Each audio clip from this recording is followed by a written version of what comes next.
Visakhapatnam Secunderabad 20833 Vande Bharat rail సాంకేతిక లోపం కారణంగా నిలిచిపోయింది.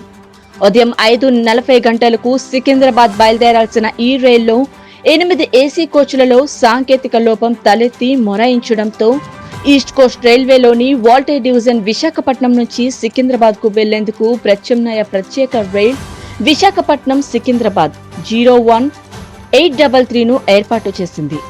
13 AC 2 AC 2 sleeper class 1 generator power car కోచ్లను కలిగి ఈ ప్రత్యామ్నాయ రైల్ ఉదయం 7:40 గంటలకు విశాఖపట్నం నుండి బయలుదేరింది.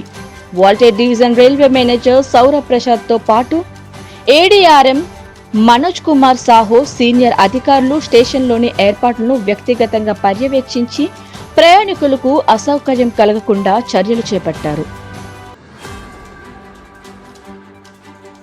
విశాఖపట్నం సికింద్రాబాద్ 20833 వందే భారత్ రైల్ సాంకేతిక లోపం కారణంగా నిలిచిపోయింది.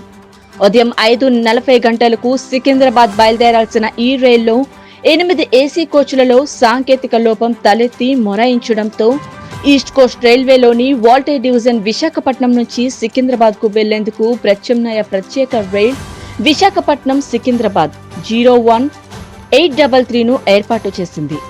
13 AC 2 AC 2 sleeper class 1 generator power car కోచ్లను కలిగి ఈ ప్రత్యామ్నాయ రైల్ ఉదయం 7:40 గంటలకు విశాఖపట్నం నుండి బయలుదేరింది.